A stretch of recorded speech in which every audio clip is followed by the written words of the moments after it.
Hi guys, அஸ்ஸலாமு அலைக்கும். Welcome to lady pass kitchen. இன்றைக்கி நாங்கள் பார்க்க போகிறது coconut milk rice recipe.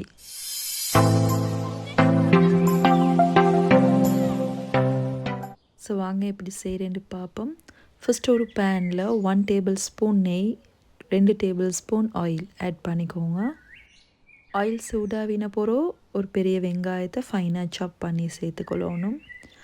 And இப்போ இது கூட ஏலக்காய், கருவேப்பட்டை, கராம்பு நீட்டி சேர்த்துக்கோங்க. கூடவே கருவேப்பிலை ரம்பை ஆட் பண்ணிவிட்டு சாட்டே பண்ணிக்கொள்ளணும். வெங்காயம் வதங்கி வரப்போக்கில் இது கூட இஞ்சி வெள்ளைப்பூடு பேஸ்ட் ஆட் பண்ணிக்கோங்க. இஞ்சி வெள்ளைப்பூடோட பச்சை வாசனை போகிற வரைக்கும் சாட்டே பண்ணணும். அண்ட் இப்போ இது கூட கொஞ்சமாக மஞ்சள் தூளையும் சேர்த்துட்டு கழுவி ஊற வச்சுக்கிற ரைஸை இது கூட ஆட் பண்ணிக்கொள்வோம். ஃபியூ மினிட்ஸ்க்கு ரைஸையும் இந்த கீயில் ரோஸ்ட் பண்ணிக்கொள்ளணும். அண்ட் இப்போ இதுக்கு தேவையான அளவுக்கு உப்பு சேர்த்துக்கொள்வோம்.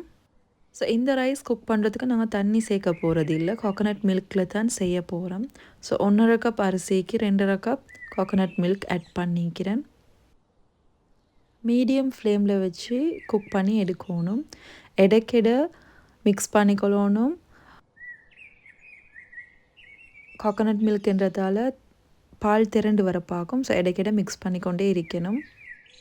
அண்ட் இப்போ பார்த்திங்கன்னா மில்க் நல்லாவே வற்றி வந்திக்குது. இந்த ஸ்டேஜில் க்ரீன் பீஸ் அண்ட் கேரட் சேர்த்துக்கொள்வோம். இது கூட பாயில்டு பொட்டேட்டோஸும் சேர்த்துக்கொள்ளும். அண்ட் இப்போ இது ஒரு முறை நல்லா மிக்ஸ் பண்ணிவிட்டு மூடி போட்டு நல்லாவே லோ ஃப்ளேமில் குக் பண்ணி எடுக்கணும். அவ்வளோதான், நல்ல டேஸ்டான மில்க் ரைஸ் ரெடி.